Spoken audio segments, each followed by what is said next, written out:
If you'd like to chat or share your thoughts, please don't hesitate to message me. Today has been a pivotal day. I've taken the bold step of leaving my husband behind. As I prepare to start anew in a distant state, I'm 26 weeks pregnant and carrying my toddler son with me. I'm filled with a sense of pride and accomplishment for having the strength to walk away from an abusive relationship, but I won't deny the fear that lingers within me. This new chapter holds promise, and I'm grateful for the opportunity to start over.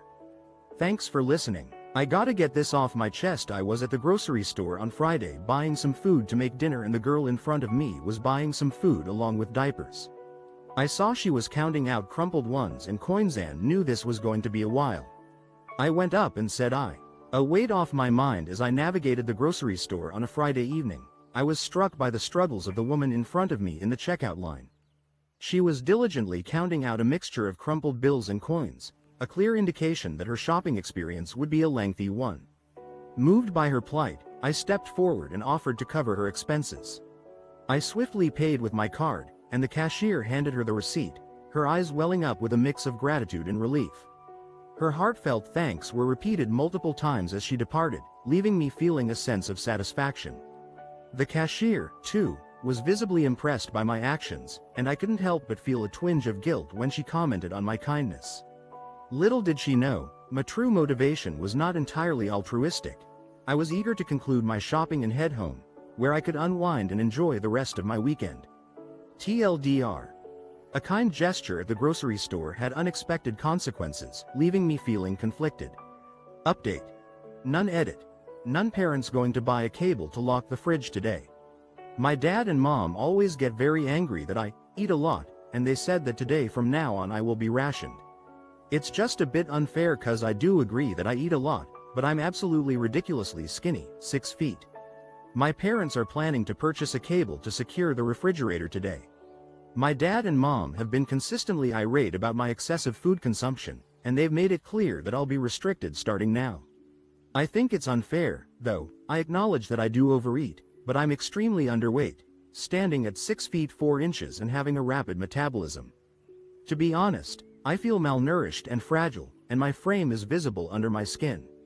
Their complaints about my weight are confusing, as they scold me for eating too much while simultaneously expressing concern about my underweight status. It's a bit disheartening to hear them talk this way. TLDR. The story revolves around a teenager feeling hurt by their parents' mixed messages about their weight and eating habits. Holy, it finally happened. Some quick backstory. My first girlfriend was the love of my life.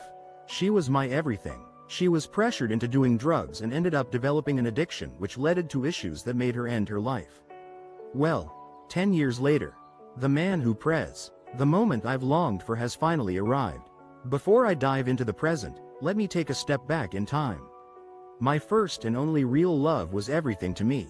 She was the center of my universe. Unfortunately, she was coerced into trying substances, which led to a devastating addiction. The consequences of this took a toll on her life, ultimately resulting in her untimely passing. Fast forward 10 years, and fate has finally caught up with the person responsible for her downfall. It appears this individual made a series of poor decisions, culminating in their arrest. I'm overwhelmed with a mix of emotions as I consider the impending sentencing. I've spent years waiting for this moment, and it's surreal to think it's finally within reach. I'm convinced that if she were still with me, she'd be overjoyed to know that justice is about to be served. In a way, it's as if she's gotten her revenge, and I'm filled with a sense of peace knowing that her memory won't be tainted by the pain he inflicted. Edit. No changes were made to the content. Update. No updates were provided for this story.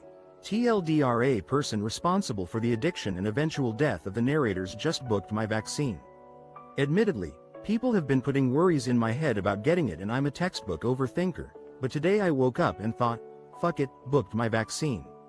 I'm hoping I made the right move. Smiley face. Edit.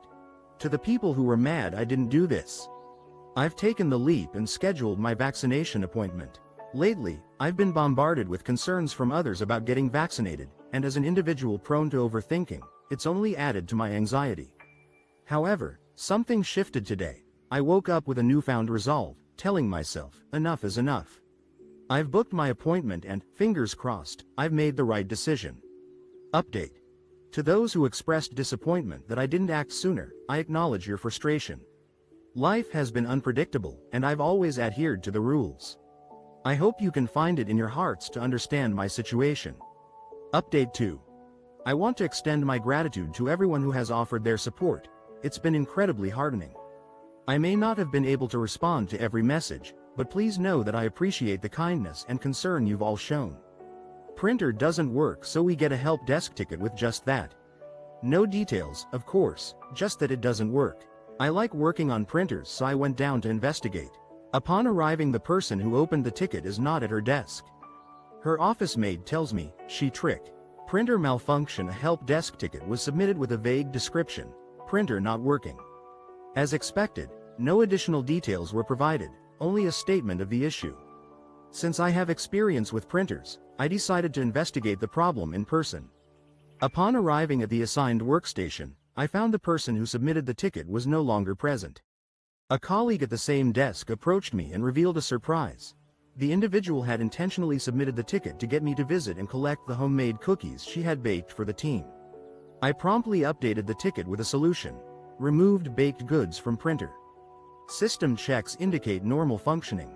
The cookies turned out to be delicious, with a charming touch of Ms. surrounding them. Edit. This story is a lighthearted example of office humor and a fun way to break the monotony of a typical day. Update. This incident showcases the resourcefulness and playfulness that can be present in the workplace when employees connect and support each other. TLDR: a help desk ticket was submitted in jest, and the person responsible was able to trick their colleague into collecting homemade cookies, adding a humorous twist to their workday. My 17-year-old brother on probation charged with first-degree murder. As the title states, my 17-year-old brother just got charged with first-degree murder, gun trafficking, and a drug charge. He was on probation for an attempted murder charge, for a different individual. My mom is devastated. My 17-year-old brother is facing severe charges, including first-degree murder, gun trafficking, and a drug-related offense, despite being on probation for an attempted murder charge. The situation has left my mother heartbroken. Initially, we were quoted a hefty fee of $45,000 by the previous lawyer, but it's a sum we cannot afford. We're now considering a different attorney who has offered a more manageable $20,000. The question is whether investing in a lawyer is worth the financial burden, or if we should opt for a public defender instead. It's worth noting that multiple witnesses have allegedly identified my brother in the vehicle involved in a drive-by shooting, and 2 other individuals have already been charged in connection with the incident. My brother's involvement has now made him the target of these severe charges. You're not very sneaky. This happened this morning. I'm the manager at a photo studio.